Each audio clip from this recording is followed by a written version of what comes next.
وجبة غدا اقتصادية وصحية وفي نفس الوقت مش مكلفة. السلام عليكم ورحمة الله وبركاته. ازيكم عاملين ايه؟ يا رب دايما تكونوا بخير. منورني ومشرفيني على قناة المتواضعة. النهاردة بإذن الله فيديو جميل جدا جدا.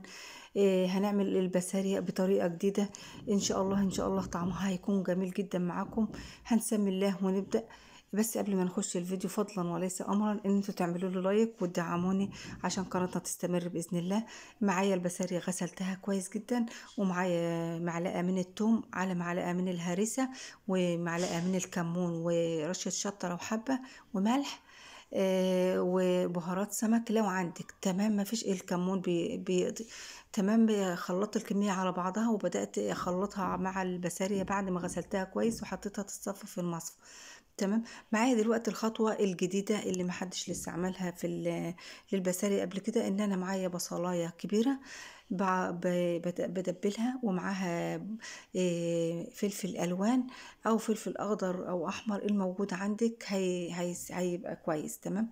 ومعايا التوابل بتاعتي حطيتها ملح وفلفل وكمون وبهارات، وبدأت ان انا اتبلها كده لحد ما تدبل معايا بالشكل الجميل ده. حابة تزودي الكمية زوديها. معايا معلقة من الهريسة اللي انا تبلت بيها البسارية، وبدأت افرش بسم الله ما شاء الله التتبيله بتاعتي في ارضيه الصينيه كده. وبدات اجيب البساريه بتاعتي اصفها. يعني طبعا البساريه صغننه جدا جدا، مش هقعد اصف واحده بواحده، فبجيبها كده بالراحه كده بالمعلقه، واحطها بقى كده جنب بعضها كده لحد ما خلص كل الكميه. والله الطريقه ديت جميله جدا جدا، بس جربيها. طبعا البسارية ما بتاخدش سوا كتير معانا في الفرن او على البوتاجاز. 10 دقايق بكتير خالص بتكون مستوية كويس جدا. فما ينفعش ان انا احط البصل ني والحاجة ني. فانا يعني عن نفسي عملت الخطوة دي فعجبتهم، وكان طعمها حلو جدا. تمام. دلوقتي انا هحطها على البوتاجاز 10 دقايق بس لحد ما تشرب كده المية بتاعتها. ودي باقي التتبيلة بتاعتي هحطها على الوش كده مع رشة زيت. هحطها بقى دلوقتي على البوتاجاز 10 دقايق، تاخد وتدي مع بعضها كده. طبعا زي ما قلت لكم انها ما بتغيبش في السوا، ما بتاخدش السوا معانا خالص. تمام. غليت معانا 10 دقايق، بدأت ان اخدها حطيتها في تحت الشواية.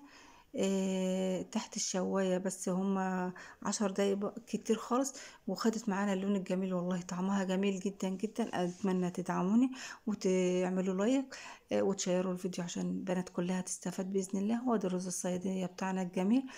بسم الله ما شاء الله ولا قوة إلا بالله. يا رب الفيديو النهاردة يكون عجبكم، ويا رب أكون عند حسن ظنكم. وأتمنى تدعموني وأشوفكم على خير فيديو قادم بإذن الله. السلام عليكم.